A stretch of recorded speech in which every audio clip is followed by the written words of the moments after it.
The U.S. military expands its air campaign over Iranian territory to 61 aim points in a single operational cycle.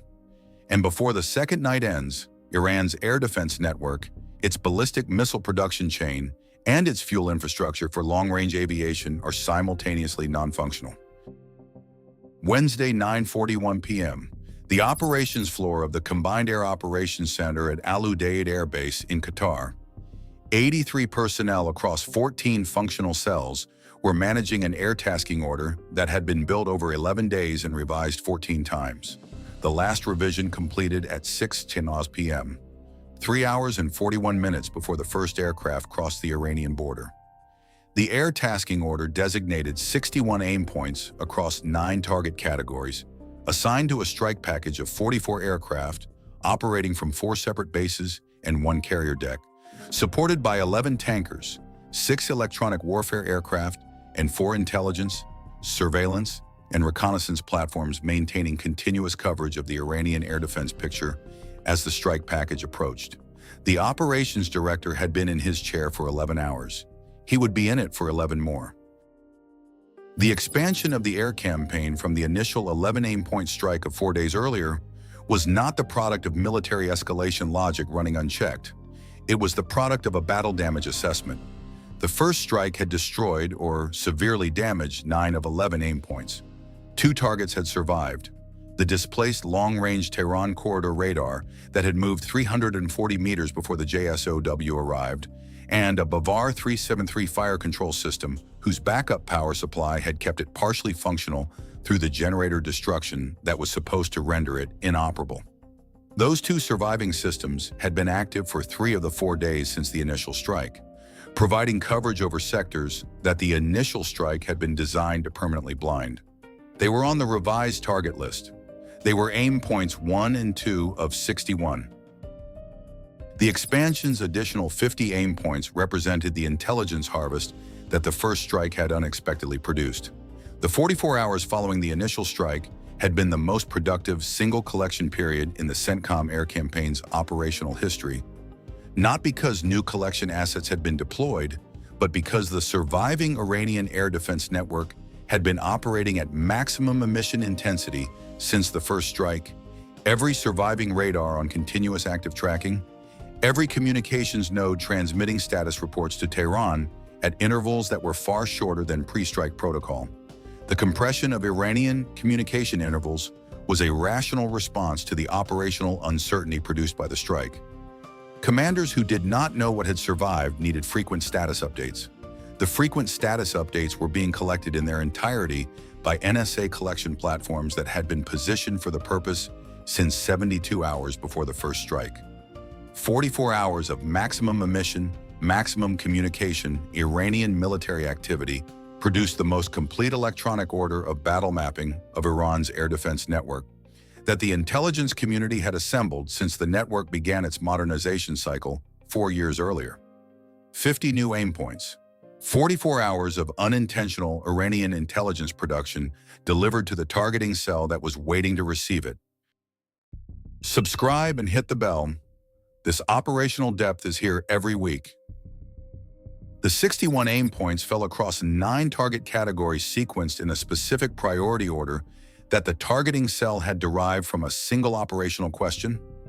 In what sequence does destroying these targets produce the fastest cumulative degradation of Iranian military capability, accounting for the adaptations Iran will make between each wave?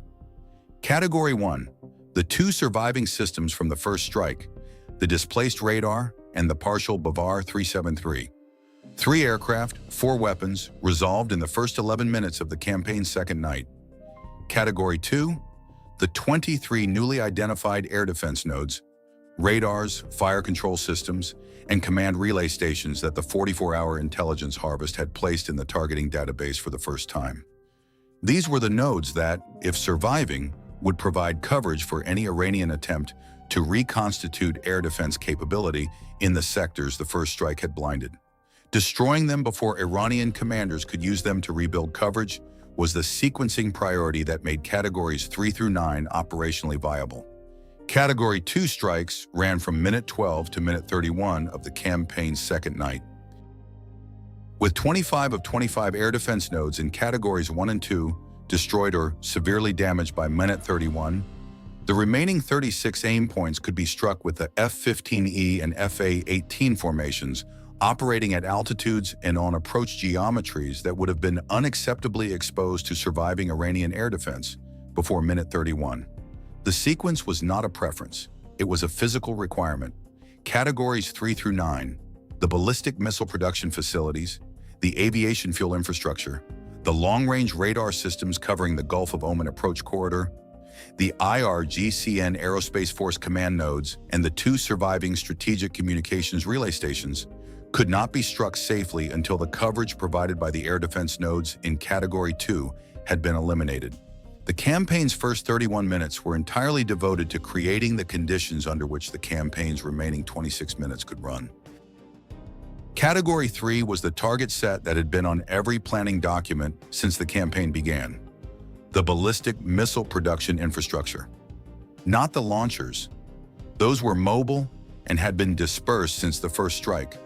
The production chain, the 2 facilities assessed as producing the solid fuel rocket motor casings for the EMAD-2 and Ghadar-1 series, located at the Shahid Bagheri Industrial Group Complex at Semnan and the IRGC Aerospace Research Institute facility at Khojir. Both were partially underground. Neither required GBU-57 penetration. The specific production equipment inside them was assessed as vulnerable to GBU-28 hard target penetration warheads, which the F-15Es carried for this category. 4 aircraft, 8 weapons across 2 facilities, strikes running from minute 32 to minute 38. Post-strike assessment from a KH-11 satellite retasked to overfly Semnan within 40 minutes of impact showed complete destruction of the above-ground production halls and partial collapse of the underground storage section. Khojir registered a 2.7 magnitude seismic event at minute 34. Both facilities assessed as non-operational. Reconstruction timeline: 4 to 6 years, accounting for the sanctions regime constraining equipment replacement. What's your assessment? Type A if you believe the Iranian post-strike maximum-emission response, providing an unprecedented intelligence harvest that enabled the expanded campaign, was an unavoidable consequence of operational uncertainty, representing the irreducible cost of a command network trying to assess its own damage. Type C if you believe Iran should have implemented communications blackout immediately after the first strike, accepting coordination degradation as the price of denying the intelligence collection that enabled the expansion. Drop your full tactical analysis in the comments. Category 4, aviation fuel infrastructure, was the target set that had the most direct short-term operational impact because it addressed Iranian Air Force capability to generate sustained sorties from surviving bases. The Iranian Air Force had been flying at reduced tempo since the first strike's air defense suppression had made high-altitude operations risky, but it remained capable of low-altitude and medium-altitude sorties from 5 bases whose fuel infrastructure had not been struck in the initial operation. The Category 4 aim points targeted the primary bulk fuel storage terminals at Isfahan, Tabriz, and Bandar Abbas air bases, plus the fuel pipeline junction at Arak that connected the civilian petroleum network to the military aviation fuel distribution system. The pipeline junction was the enabling node. Destroy it, and the 3 base terminals become isolated from resupply, regardless of how quickly they could be repaired or replaced. 2 strikes on the Arak junction ran at minute 39 and 40. The terminal strikes at the 3 bases ran from minute 40 to minute 51. Total aviation fuel storage destroyed or made inaccessible. 94% of the Iranian Air Force's pre-strike operational reserve. Remaining accessible fuel at surviving dispersal sites. Estimated 11 to 14 days of operations at current reduced tempo. After 14 days without Arak junction resupply, the Iranian Air Force's sortie generation capability was projected to reach 0. The Iranian air defense response to the expanded campaign was substantially diminished from the response to the first strike. Not because Iranian operators were less capable, but because the systems they needed to engage with were not operational. Of the 25 air defense nodes in categories 1 and 2, 22 had been struck before any Iranian intercept attempt was attempted against the category 3 through 9 strikes. 3 Category 2 nodes that had been struck but not yet confirmed as destroyed generated 3 intercept attempts during the Category 3 strikes at Semnan and Khojir. All 3 intercept attempts used SA-6 gainful missiles, an older system whose fire control radar was in the Category 2 target set, but whose crew had been operating under manual backup procedures since their primary fire control system was degraded in the first strike. Manual backup procedures for the SA-6 produce targeting solutions accurate enough for large, slow aircraft at medium altitude. They do not produce targeting solutions accurate enough for F-15Es performing terminal evasion maneuvers at low altitude. All 3 SA-6 missiles missed.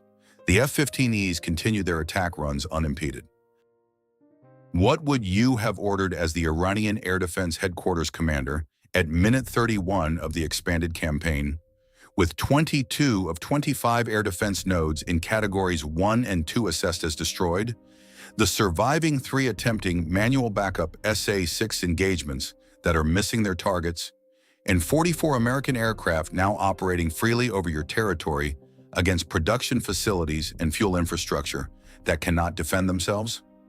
Commit your surviving S-300 PMU-2 battery, the one that has been in communication silence since the first strike, whose location you believe is unknown to American targeting, to active engagement, accepting that the activation will reveal its position. Order all surviving Iranian Air Force aircraft airborne immediately to contest the campaign with the 11 to 14 days of fuel remaining. Or implement full communications blackout, accept the 61 aim point losses, and preserve whatever has not yet been struck as the foundation for reconstruction. Leave your decision in the comments.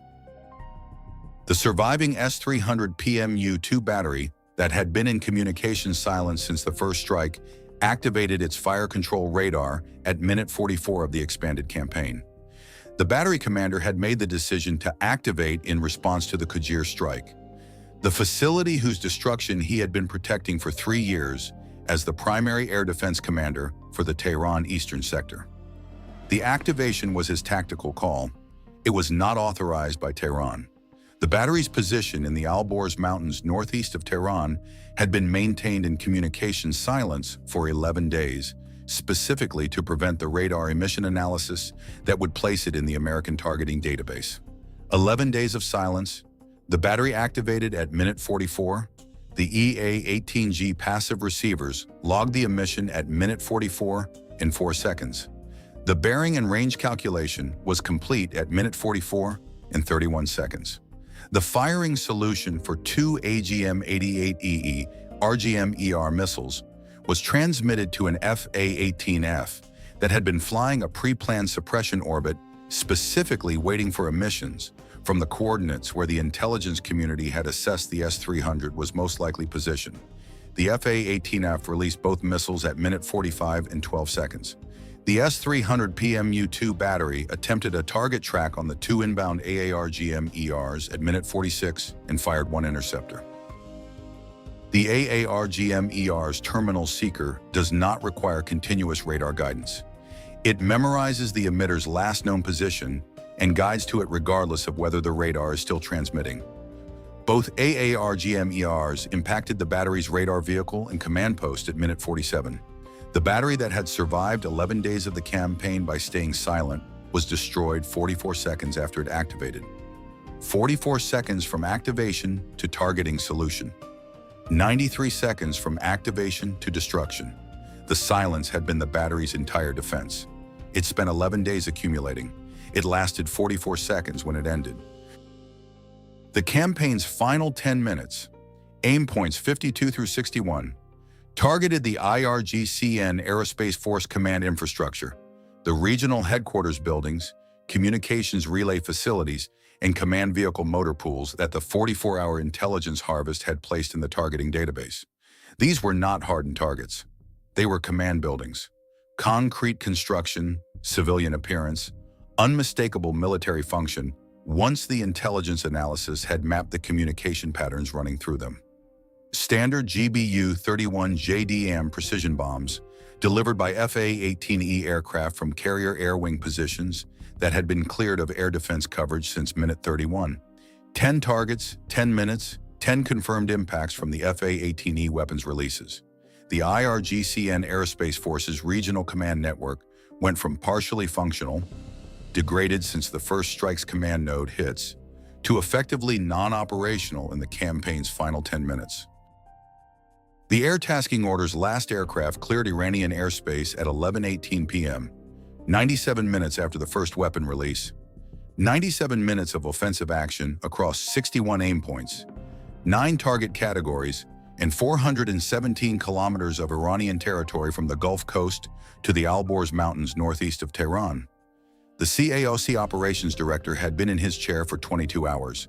He stayed for 4 more, managing the post-strike reconnaissance collection cycle and the initial battle damage assessment compilation that would determine whether a third strike cycle was warranted.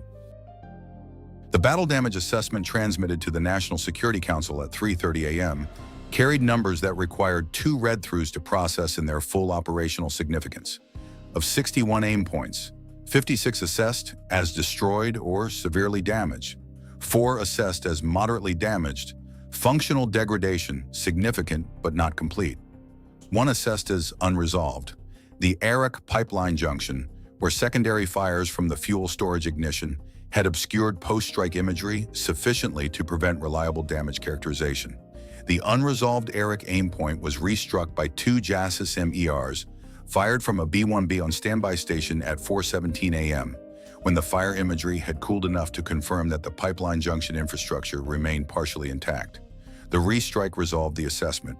57 of 61 aim points, destroyed or severely damaged, 4 moderately damaged. The S-300 PMU-2 battery that had survived 11 days of communication silence, destroyed 44 seconds after it activated. The Iranian Air Force's accessible aviation fuel reserve, reduced to 11 to 14 days of operational supply with the Arak junction destroyed. Iran's ballistic missile production capacity at Semnan and Khojir, assessed as non-operational for 4 to 6 years. The Iranian political response to the expanded campaign arrived through the Swiss Channel at 12:44 a.m., 66 minutes after the last aircraft cleared Iranian airspace. Not a new ceasefire request. One was already in effect from the first strike. This was a notification that Iran was requesting emergency consultations through the Swiss framework to establish the parameters of a verified cessation of hostilities before what the notification characterized as the complete destruction of Iran's ability to defend its territory. The phrasing was the most direct acknowledgement of military vulnerability that the Iranian Foreign Ministry had transmitted since the campaign began. The first strike's ceasefire request had characterized the IRGCN sortie as a routine patrol operation. The expanded campaign's consultation request made no such characterization. It described the military situation accurately. The shift in diplomatic language mirrored the shift in the military situation.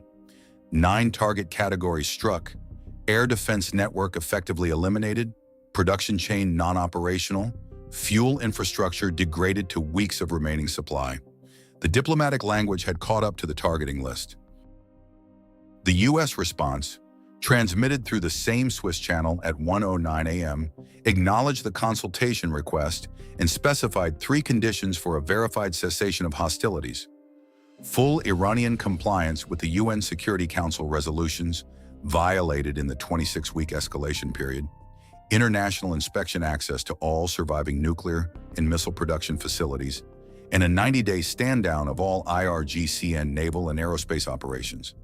The conditions were not a surprise. They had been drafted before the first Tomahawk of the first strike launched.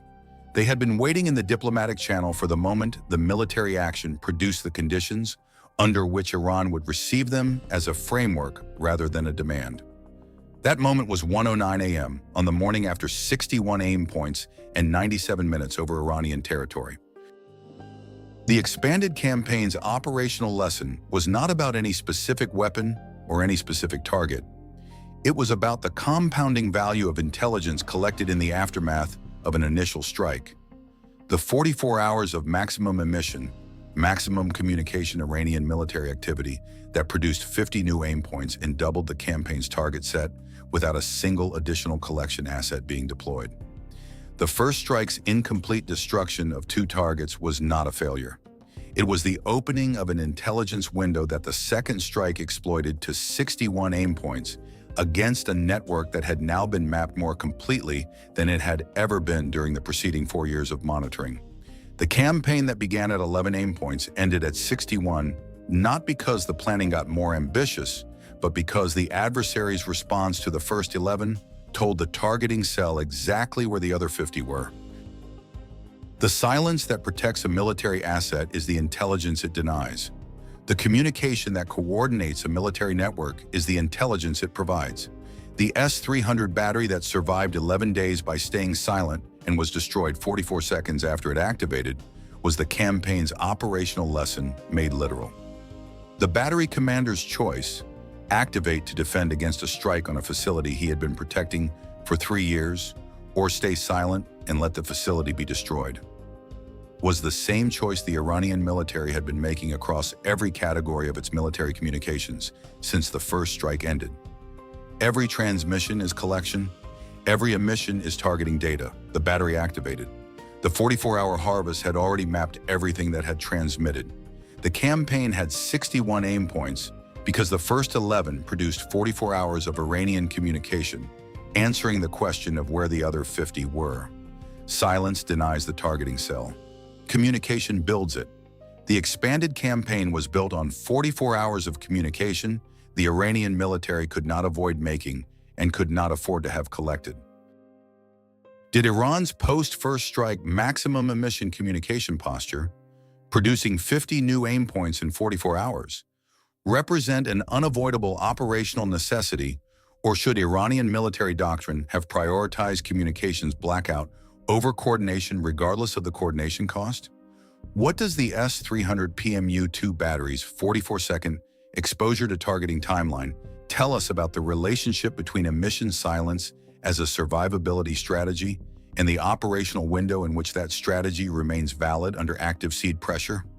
And does a diplomatic consultation request that accurately characterizes military vulnerability, rather than maintaining the public posture of routine operations, represent a genuine shift toward negotiated resolution or a tactical off-ramp to preserve remaining assets before a third strike cycle?